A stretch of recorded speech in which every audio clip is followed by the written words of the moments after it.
लाकूड झालेल्या शरीराची एकावर एक बांधून त्याची शिडी तयार करेल असला आहे हा. अरे जा ना, जाऊन जीव दे ना, नाहीतर आमचा जीव घे. समाजाने आम्हाला टोचून टोचून मारण्यापेक्षा तू मार ना आम्हाला. पुन्हा कधी तोंड दाखवणार नाही स्वतःचं. ज्या घरात आपली भाची दिले त्या घरातल्या मुलाबरोबर ही बाई अशी वागूच कशी शकते?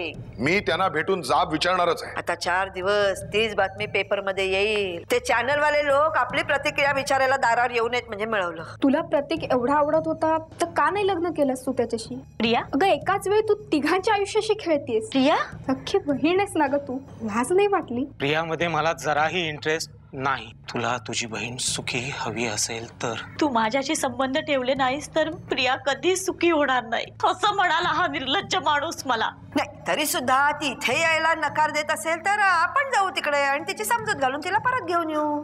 हरकत नाही, तुम्ही स्वतंत्र संसार थाटा. पण सागरने जे काही केलं त्यामुळे तुमचा संसार मोडण्याचा काही प्रश्नच येत नाही.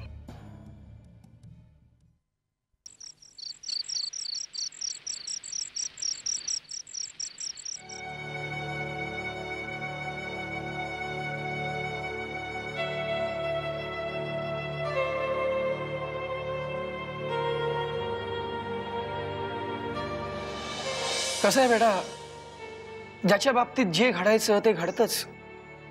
हे सगळं विधिलिखित असतं. आता ह्या घटनेला जबाबदार तू की मी ह्याचा विचार करत बसण्यापेक्षा त्या गरीब बिचाऱ्या पोरीचं काय होईल ह्याचा विचार कर. बाबा हे सगळं त्या बाईमुळं, वर्षा जाते गावकरमुळं झालं. बोला ना बाबा. बाबा माणसं एवढी लोभी का असतात की फक्त पैशामुळं एखादं कुटुंबाचं कुटुंब उद्ध्वस्त करायला निघतात? फक्त पैशामुळं. त्यांच्या घरी जाऊन पैसे वसूल करायची परवानगी मी तुला देणार नाहीच. आता राहता राहिला प्रश्न पैशाचा. तो पैसा तर आपण वसूल करायचाच, पण वेगळ्या मार्गाने.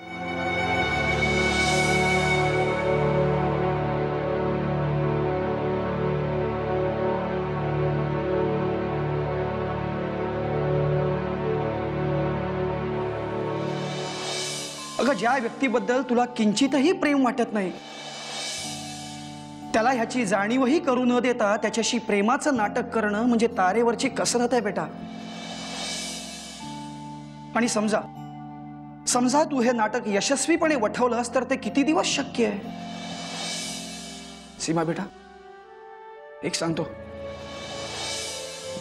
कितीही झालं तरी मोहन एक पुरुष आहे आणि पुरुष हा ॲग्रेसिव्ह असतो. मोहनला तुझ्या अंगाला हातही लावू देणार नाहीस असं तू जे मगाशी म्हणालीस ते काही शक्य नाही सीमा. अगं बायको नवऱ्याला स्पर्शही करू देत नाही ह्याचा अर्थ काय? तू त्या मोहनशी प्रेमाचं नाटक करतेस हे त्याला कळायला वेळ लागणार नाही.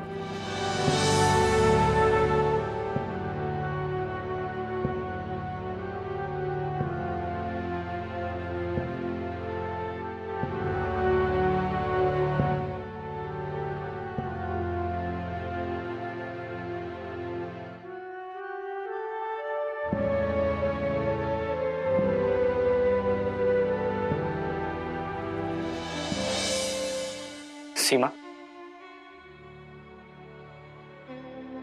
सीमा, तू सगळे गैरसमज दूर करून परत आलीस. खरंच खूप बरं वाटलं मला. पोलीस केस केली होतीस तेव्हा तर मी आशाच सोडली होती.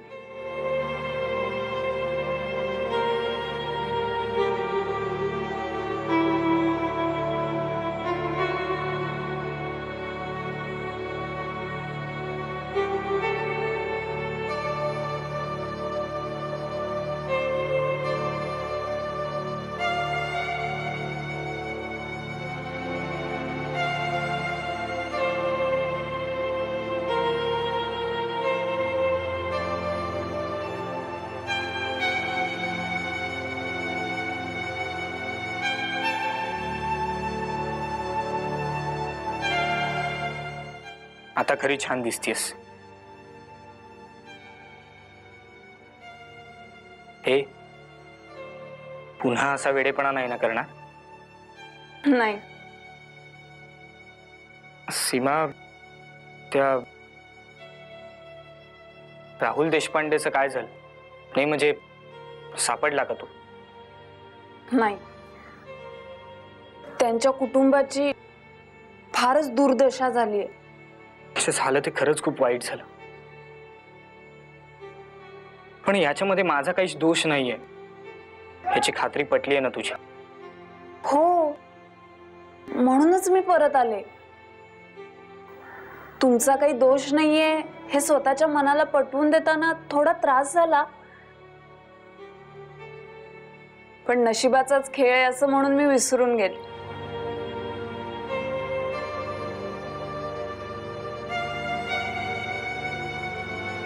सीमा, आपलं हनीमून राहिलंय, कधी जायचं? जाऊया ना थोड्या दिवसांनी.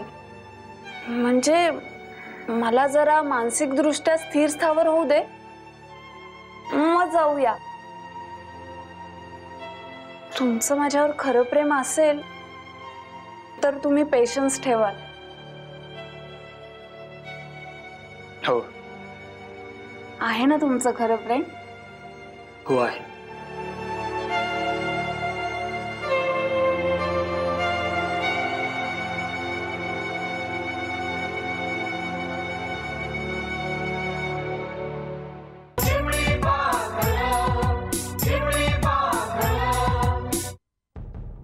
माधुरी, खरं सांगतेस तू?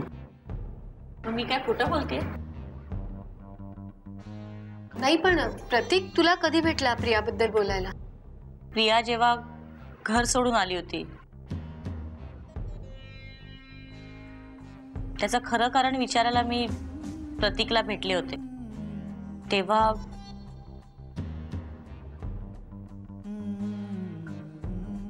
मम्मा, त्याने माझा हात पकडला.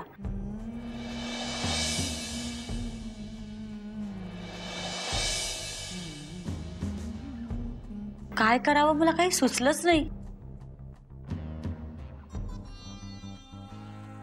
तरीही मी तुम्हाला सांगत होते, ताईला पसंत केलेल्या पुरुषाशी मला लग्न करायचं नाही. तरी देखील तुम्ही माझ्या हे स्थळ गळी उतरवलंच. आता काय करू पुढे मी? हे बघ, मी प्रतीक्षी स्वतः बोलतो.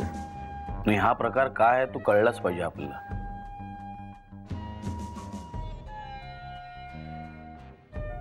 फोन करायची काही गरज नाही.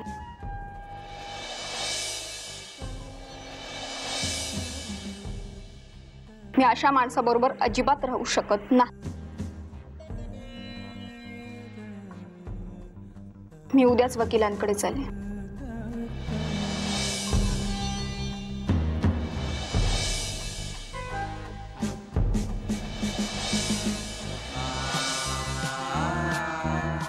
डिवोर्ससाठी? हो.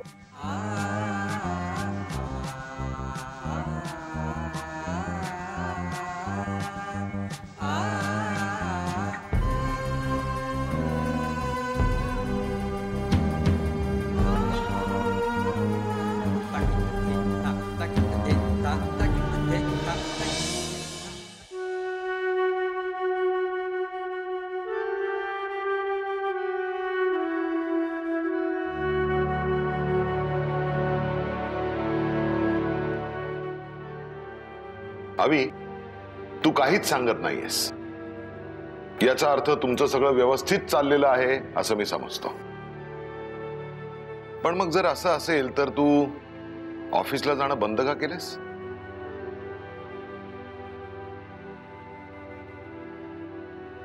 आणि माधुरी वरचेवर माहेरी का जाऊन राहते?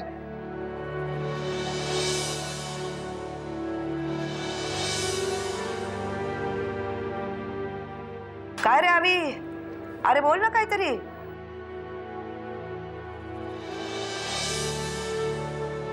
ते तिचं तिलाच विचारा.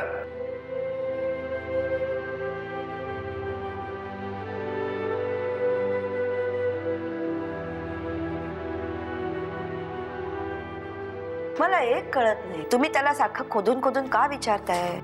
आपल्याला सांगण्यासारखं त्याच्यापाशी काही नसेल.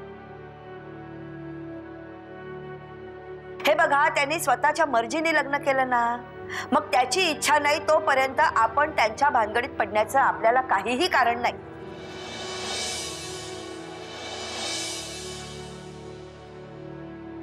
त्याला वाटेल तेव्हा तो सांगे. बरं ज्योती, समीरचं स्थळ तुझ्यासाठी सांगून आलंय. काय उत्तर द्यायचं त्यांना आपण?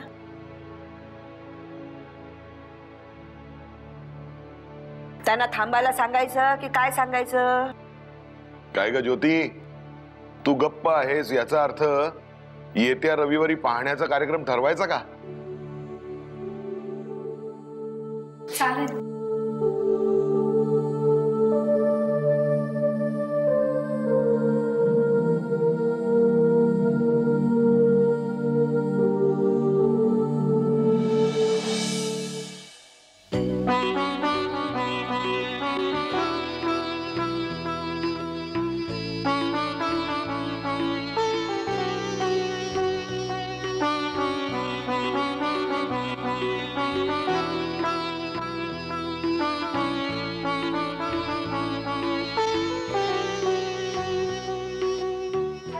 अहो चहा. थँक्स. नवरा बायकोच्या नात्यात थँक्स म्हणायचं नसतं. सीमा, खरं सांगू, तू इथं राहायला आली आहेस ह्याच्यावर माझा अजूनही विश्वास बसत नाही. सीमा, जसा तुला माझ्याशी जुळवून घ्यायला वेळ हवाय ना, तसाच तो मलाही हवाय. आई कसं वागते तुझ्याशी? छान, मस्त वागतात. म्हणजे मलाही जरा धास्ती होती की मी अशी घर सोडून गेले तर त्या थोड्या नाराज असतील, पण तसं काही नाहीये. ते खूप छान वागतात माझ्याशी. तशी आई खूप प्रेमळ आहे का?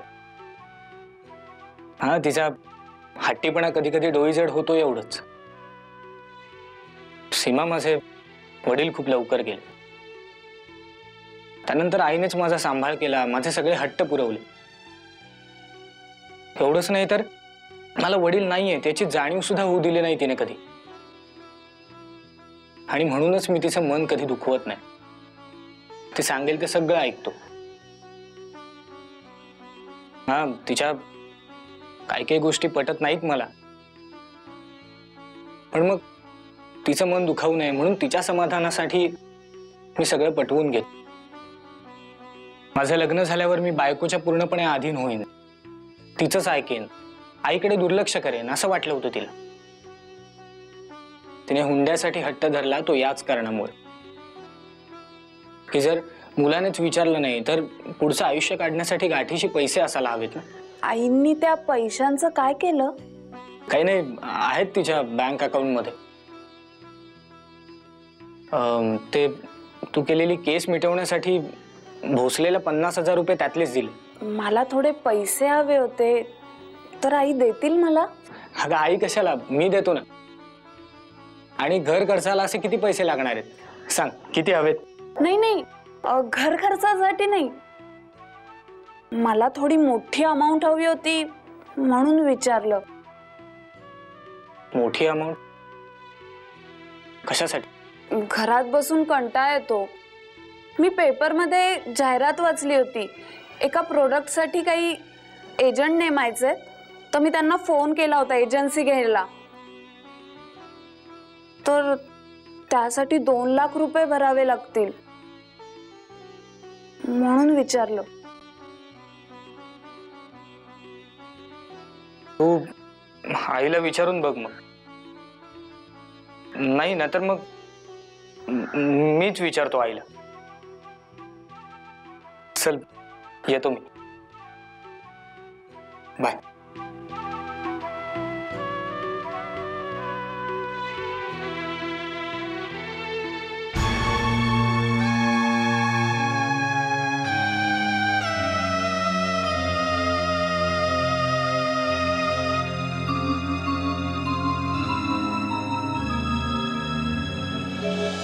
तुझा तो भाऊ राहुल आणि कोणती प्राची नार्वेकर, किडनी ऑपरेशन,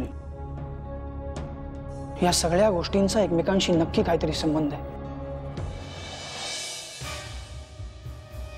आणि हा जो गुन्हा घडलाय त्या गुन्ह्याला जबाबदार असणाऱ्या प्रत्येक गुन्हेगारावर हा इन्स्पेक्टर भोसले पांघरून घालतोय. पण त्यालाही म्हणावं आमचे पण कॉन्टॅक्ट्स आहेत. हा इन्स्पेक्टर भोसले जर का आपल्याला डबल क्रॉस करणार असेल तर आपण सगळे मिळून त्याचा हा प्रयत्न हाणून पाडूया.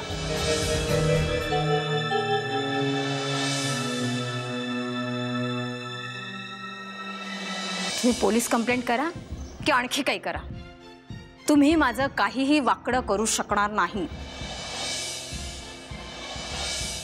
सगळीकडे फक्त पैशांचा खेळ आहे, फक्त पैसा पैसा पैसा पैसा. तुम्हाला दुसरं काय दिसतो?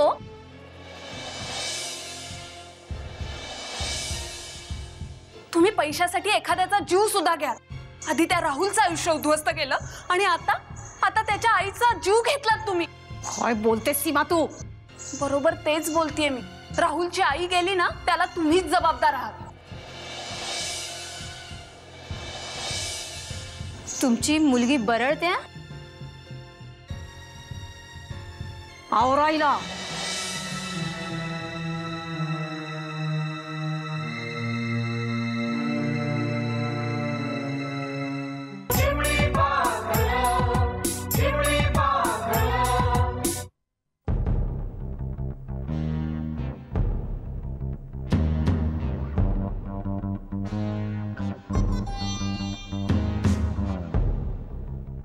प्रिया खरंच गेले वकिलाकडे.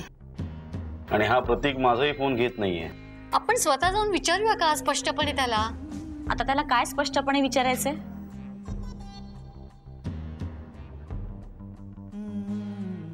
मी काय म्हणते, प्रियाच्या पदरात मुलबाळ पडायच्या अगोदरच प्रतीकने आपला रंग दाखवलाय. काही बिघडत नाही, होऊ देत दिवस. बरं, हे प्रकरण अविला माहित आहे?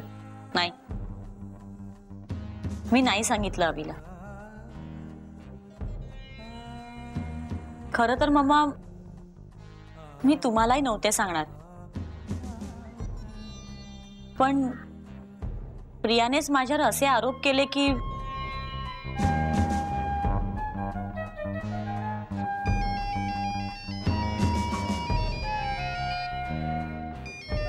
अवी,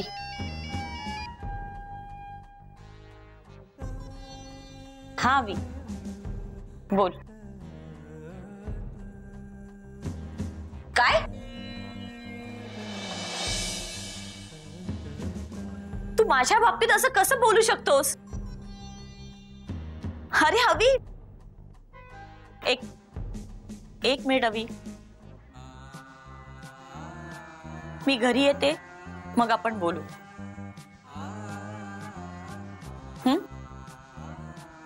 काय ग, काय झालं? मम्मा, हा माणूस माझाही संसार मोडायला निघालाय. कोण माणूस? प्रतीक.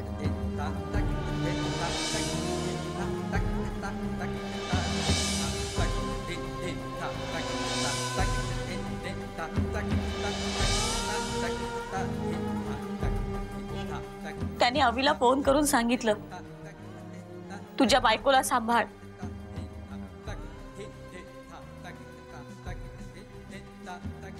ती माझ्या मागे लागलीये.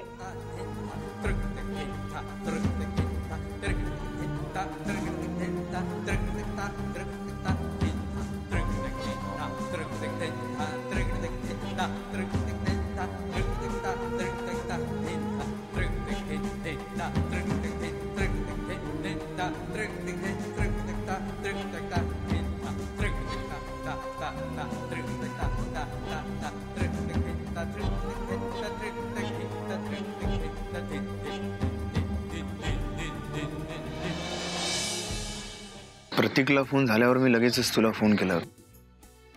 हे माझं तर डोकंच काम करत नव्हतं. नेमकं काय बोलणं झालं तुमचं? अरे मी त्याला समजवण्याचा प्रयत्न केला, ऐकायलाच तयार नाही तू. कशाबद्दल? मी तुम्हाला सकाळी म्हणले होते ना पैशांबद्दल. तुम्ही म्हणाला होता 80 बोलतो म्हणून.